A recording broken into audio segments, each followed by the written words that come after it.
Scratch based game name flappy birds.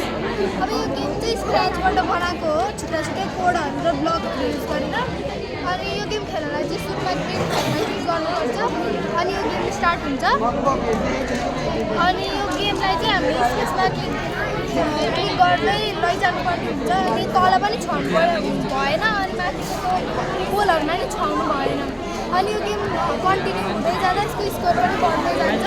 हामी चाहिँ यस्तो ब्लकहरू युज गरेर बनाएको हो। यो चाहिँ बिगिनर फ्रेन्डली एप्लिकेसन हो। यसबाट चाहिँ जसले पनि बनाउन सकिन्छ यदि आइडिया छ भने।